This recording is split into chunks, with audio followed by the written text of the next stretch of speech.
Joe Schloss writes, with all the different beautiful background stamps out there, I have many in my collection. However, I've not been able to use these stamps directly on the page. I find that I just don't know what to do with them on the layout. Can you help with more inspiration? Glitter Girl, can you help Joe Schloss beautify background after background? Of course I can. Today I'm going to take you through a page using a variety of background stamps, 3 different techniques with these, and I'm going to link up all different background stamps that we have in the store. There are so many designs, and my personal tendency is to buy designs that I know I can use for a long time, so really basic designs rather than something really specific. So I have chevron and polka dots and one that's like journaling lines, like kind of childhood notebook paper. But I don't tend to go out and buy background stamps for every single collection because they're a little bit pricier than buying smaller stamp sets. So I don't always splurge on lots of trendy designs, but I will get one now and then. This one is actually borders, but I'm going to use it as a background, and this one's by Lawn Fawn. So this is a newer, trendier kind of design, and I like that this way I can get both kinds of uses out of it. I can use them individually as all sorts of separate borders, or I can use the whole set together as a background, which I'll show you a little bit later. So they do come in both red rubber and clear, so you can choose whatever you prefer. And a lot of the red rubber designs we have in the store are by Hero Arts, and there are all sorts of different brands in the clear. And Hero Arts makes the stamps for some of the other companies. So the Studio Calico and Basic Gray designs, for example, are actually manufactured by Hero Arts, and then Hero Arts also has their own in-house designs. So there you go. And today I'm going to be using white cardstock for my background. And I started with papers from the collectible collection by My Mind's Eye. This is the 6x6 pad called Memorable. And I'm going with pink and gray. And then I know that I have a real tendency to put turquoise with my pink, and it's not far from my mind because look here in the same paper pad there's lots of turquoise.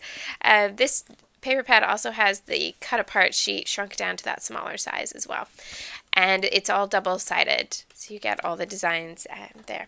And instead of going with the turquoise, I wanted to change it up just a little bit, and I'm going to shift over to navy blue. So I've brought in some navy from the Lucky Charm collection at American Crafts, the pattern paper, and then some die cuts. And I've also pulled out this Transparency by Alison Craft for Webster's Pages. So I'm going to start with the background paper, and this is technique number 1 for using my background stamps. Now, one thing to note straight away is that when I use the background stamps, I don't use them with an acrylic block. I use them straight onto the page from the table. So what I'll do is ink up this stamp and then place the paper on top, and that way I just have a little bit more control personally, getting a good stamped impression that way rather than trying to press over the entire design on the block. But by all means you can experiment and see what works best for you. I just find that with a large stamp and a large block, I often don't get enough pressure in the middle of the design, so I end up with some spots that aren't as dark or are completely not stamped there, and I don't really want to have that happen. But this first technique, where I'm going to stamp the background straight onto the background cardstock, is actually quite forgiving because I'm going to cover part of the background up. So I'm just inking the whole stamp with black ink. And then I'm going to take my 12 by 12 background, and what I want to do is put it slightly off the center. I don't want it right in the middle of the page. I want it a little bit off, but I'm not too worried about it being absolutely perfectly straight or anything like that. And then I can just rub the design over the top.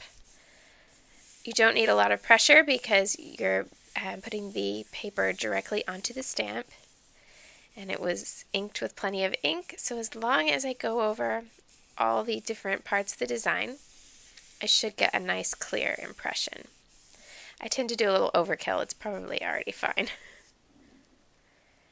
And then pick up your paper and it's all stamped nice and neat there. Okay, so yeah, it's not completely straight, it's not completely central or perfect in any way, but that's absolutely okay for what I'm going to use.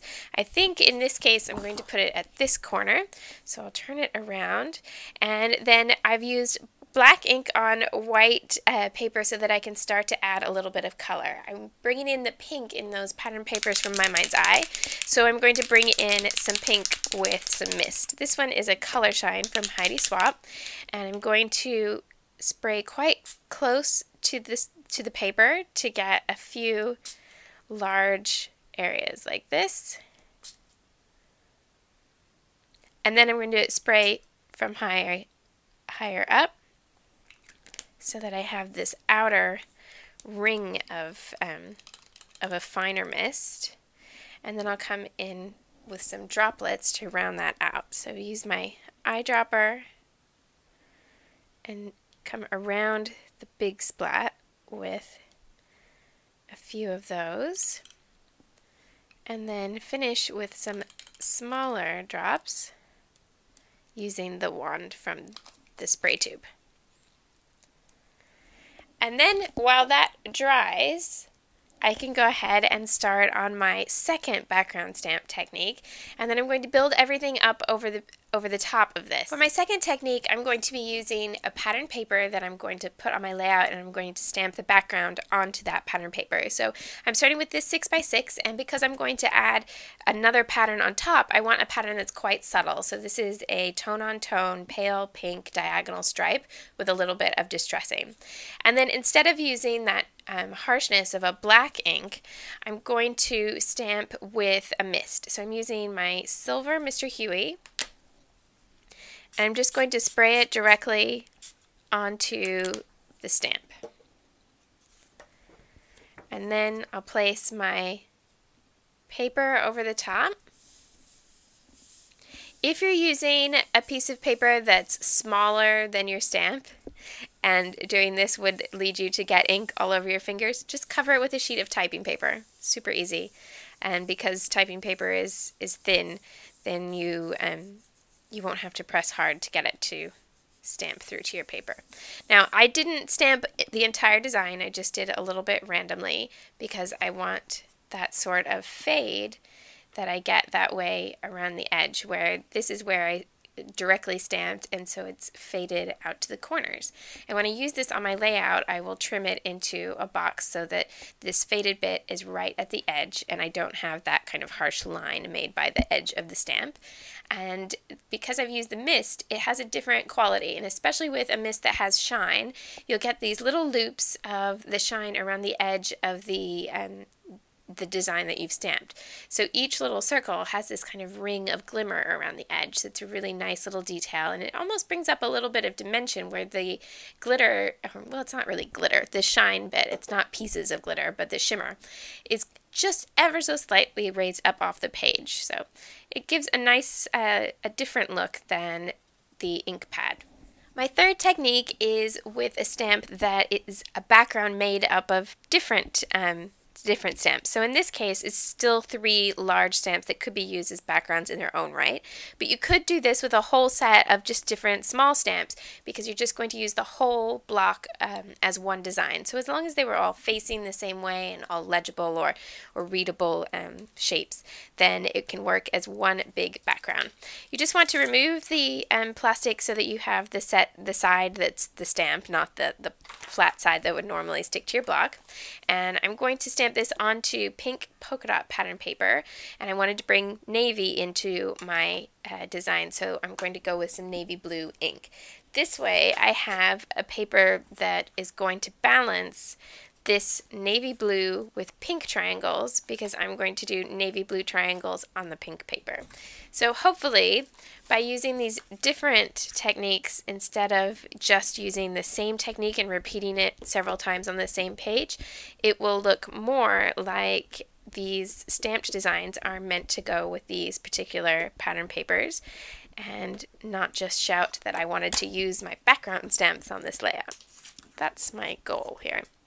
So same thing as before, just placing it over the top. make sure I cover the whole design and then remove it to get my pattern. Now I come back to my background and I have all of my different pieces of paper here, and I'm realizing that even with the navy blue stamped here, this black is a really, it's a much darker, harsher tone, and it's not jiving well with all of this. Am I allowed to say jiving? Is that an official scrapbooking term?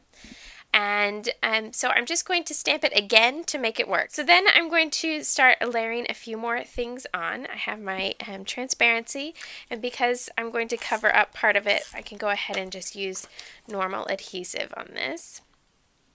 So I want to run my boxes across the page here. And I've got quite a large 6x6 here. Okay, so this is the point in this adventure where I'm going to take us on a little sidetrack, because I wanted to show you that it doesn't always work out the way that I had in my mind. So in this case, I'm still really liking this mix of papers. What I'm not liking is that stark white background, and it's just not going to work for me. I toyed with the idea of should I cut it down and put it on a larger pattern paper and just have a little bit of the white, but I think my best result here would be to eliminate the white entirely. So I went searching for some pattern papers that I could use instead. And I'm going to go with this as the background, but I'm going to frame it in a darker color. So this is a current paper from the Heidi Swapp Serendipity collection. I actually love both sides of this one, but because it's a relatively lovey themed page, I'm going to go with the hearts. And then this is an older paper from We Are Memory Keepers. It was from a travel collection they did.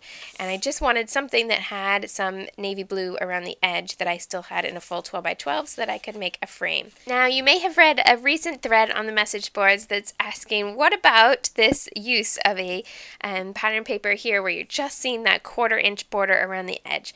Of course, if this is a pattern paper that you really want to use again, cut out the middle and then lay the page over the top. Or if you really like your pages to be sturdy, or if any of the pattern papers you're using are not very sturdy, then take the benefit of having both layers. It's completely up to you, and there are no scrapbooking police that are going to show up at your house and tell you that you've layered your papers incorrectly. I absolutely promise. So here's that same bit that I haven't even unstuck, and I'm already happier when I place this on top of that pattern paper background. I do still want a little bit of stamp design here in these corners, but I don't want it to be that harsh black ink that I started with. I think I'm better off with the softer tones. So what I'm going to do is repeat this same technique that I used with the mist and the polka dot stamp, but I'm going to use it with the chevron stamp instead. And that is very much imperfect stamping, but I already can tell that that's going to go much better with what I'm using. I'm going to go ahead and put a few little ink droplets of the silver mist on here as well.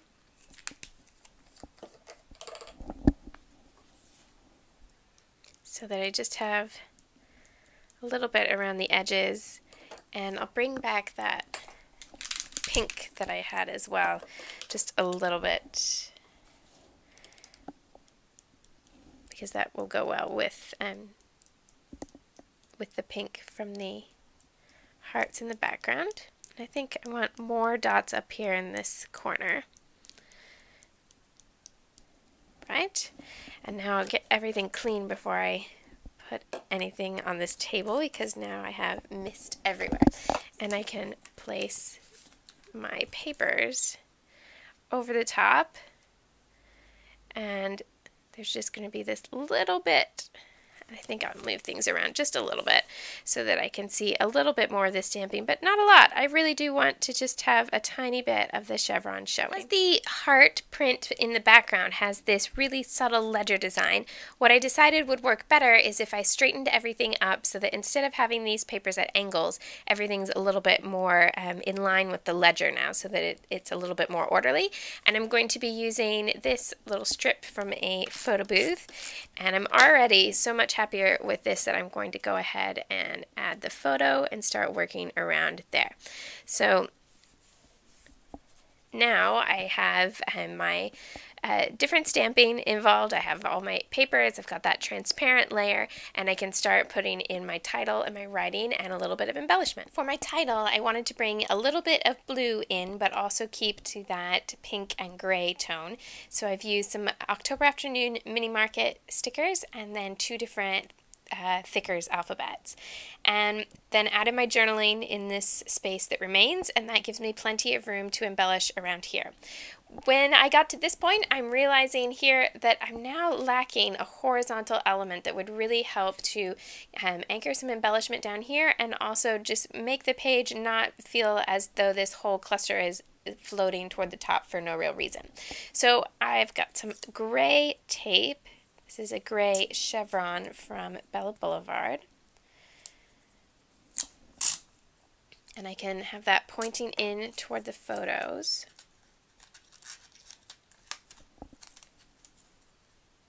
And just run that line straight underneath the title. And because nothing else is going off the edge of that border, I won't make the tape go off the border either.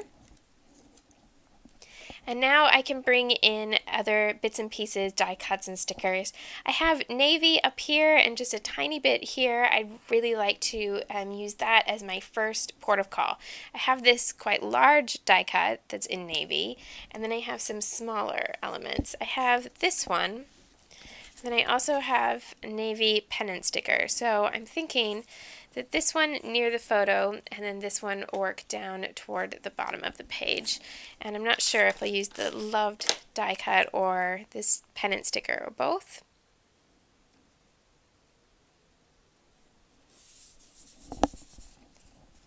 And I also have the chipboard that goes with that 6x6 paper pad. And I think I might bring in this one. This journaling and the title is all very tongue-in-cheek, so I'm thinking that The Good Life could also fit in with that. And then maybe, let's see, this brings the pennant in the other direction. I think what I'd like for the pennants to face the same way, but it means the text is going to be upside down, so I just need to bring in something that's going to cover that upside down hello friend. And now, because I have 2 pennants, I'd really like to have a third. So I could use one in pink. Again, I'm going to need to cover up the middle because it says hello in the wrong direction. So let's see if I have something that I could cover that up with. Maybe, don't know if one flare badge could cover the whole thing, but let's have a look. Would one be enough to cover? Oh, pretty much. So what if I could either repeat the floral from here, or I could do something different that does bring the pink and the navy together and use the loved. But I was wondering, I don't think there's room for both the card and these pennants, so let's go with that one and just make that decision and stick to it. And I'm going to need a little bit of something here, but that's easy enough to cover with a gem or a dot or something.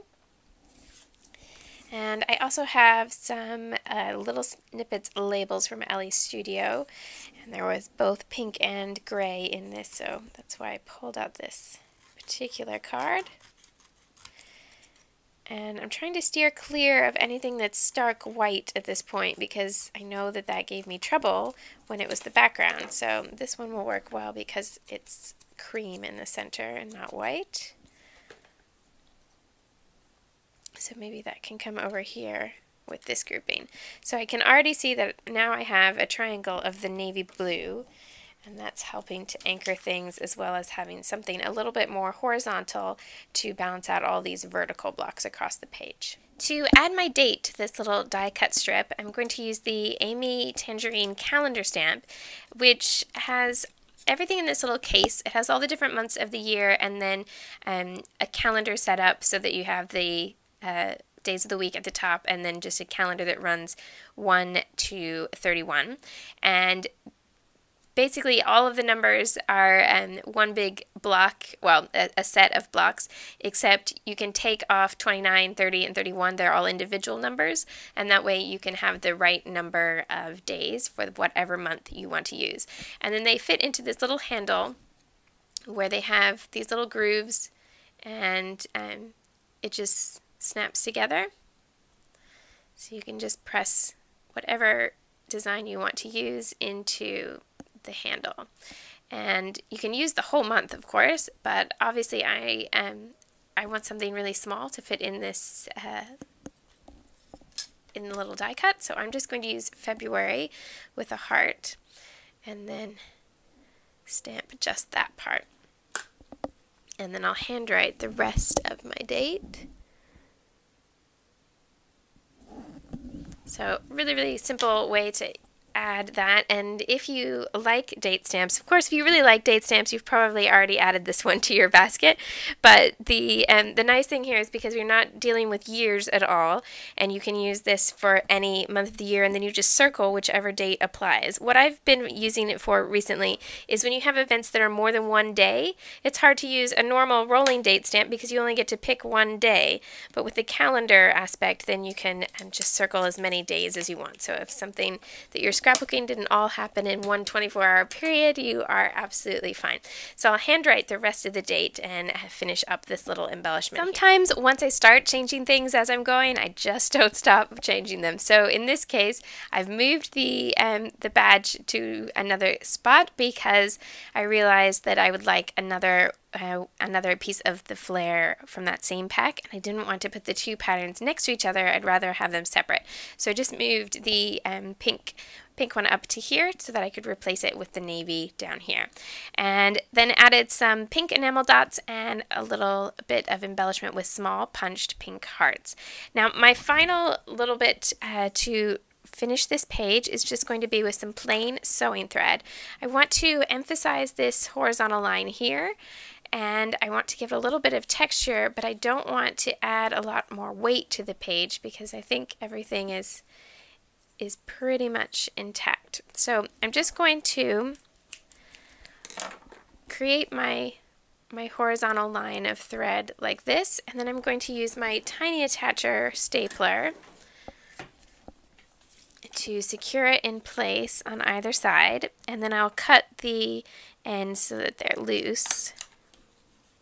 Now, of course, it's harder to staple right in the middle of the page, but what I can do is just use a mat or use a paper piercer to place the same staple. So here's my finished version of using background stamps in 3 ways on my layout, and I do think that it's worthwhile checking out the other stamping resources at Two Peas in a Bucket, because while I'm certainly a scrapbooker first and then I like to do a little bit of stamping, there are certainly resources made by people who have their first specialty as stamping, and they have a very different take on techniques that you can use with your stamps. So the more the merrier. I'll give you a list of a few different links underneath the video so that you can have a little look at other ideas, but I hope that you will join in this week's challenge to use a background stamp on your page. You can try using it in 3 techniques on one page, or you can just focus on one way that you like it, and you can use it on any sort of project. Share it with us in the gallery, and I really look forward to seeing what you make. Thanks so much for watching. Join us next week for the continuing adventures of Glitter Girl and the ongoing mystery of the scrapbooker behind the mask at twopeasinabucket.com.